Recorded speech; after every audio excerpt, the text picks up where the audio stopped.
Que você pode mandar a sua pergunta aqui pelo SMS. Nós estamos recebendo uma quantidade imensa de perguntas. E nem sempre a gente consegue responder todas, é lógico. São mais de 200 SMS que chega a cada programa. Isso dá uma média de 3, 4 SMS por minuto.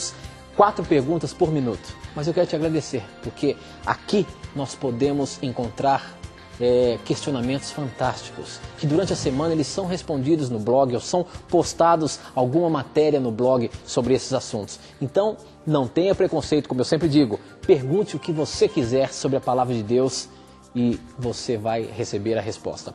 A pergunta que eu tenho aqui, a próxima pergunta, professor, é o seguinte: se a Bíblia fala que há um só batismo, por que o rebatismo? O que você me diz aí, professor?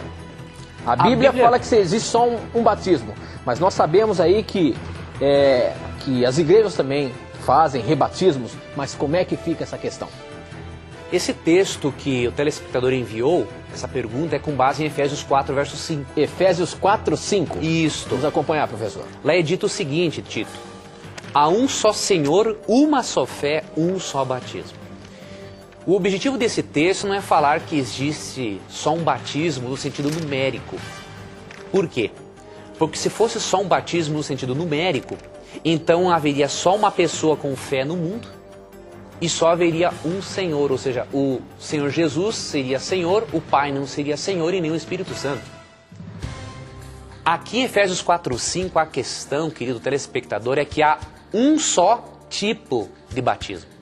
Que é o batismo por imersão, onde a pessoa é mergulhada na água.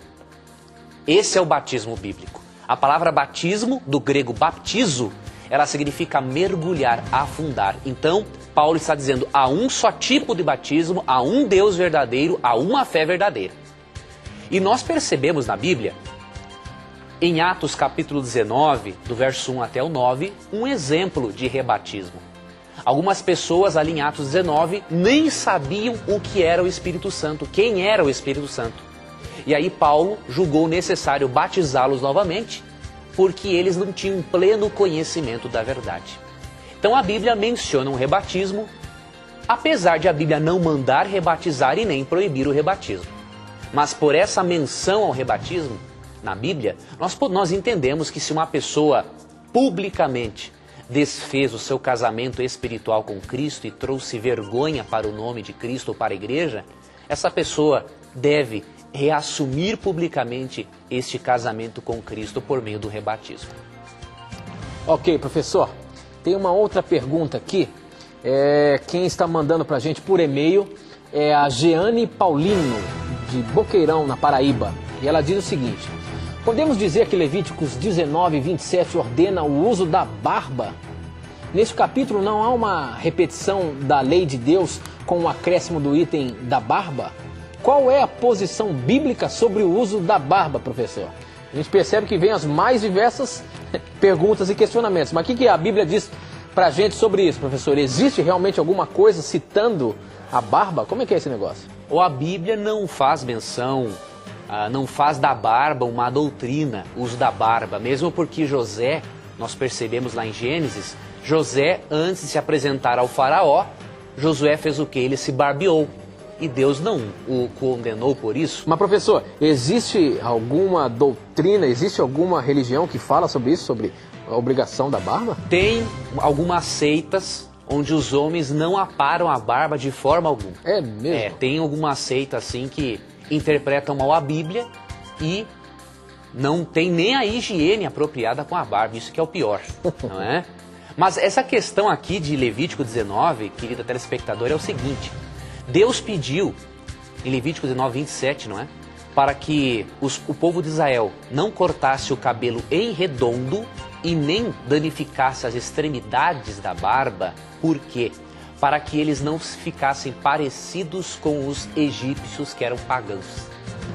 Deus simplesmente queria que o povo dele se diferenciasse dos pagãos com quem eles conviveram.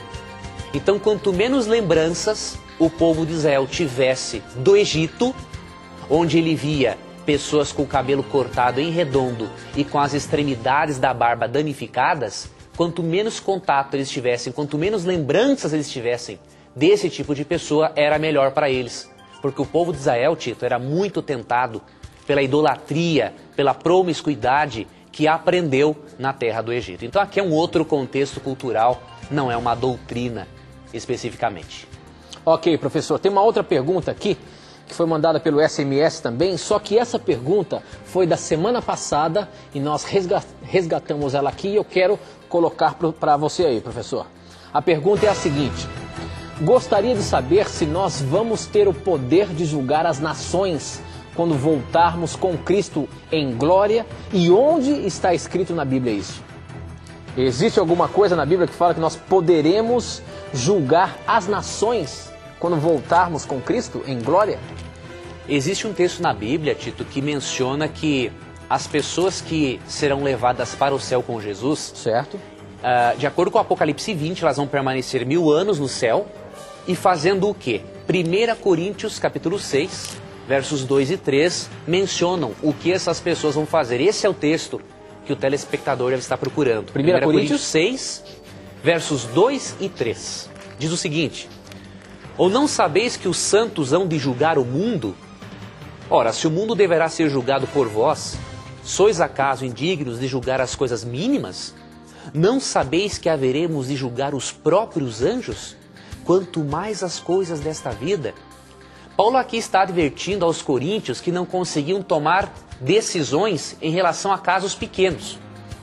E nessa advertência ele argumenta: meus queridos, se nós vamos julgar o mundo e vamos até avaliar os anjos e a forma como Deus lidou com o pecado e os pecadores, como que vocês não são capazes de julgar as coisas mínimas, os problemas pequenos que acontecem na igreja de vocês?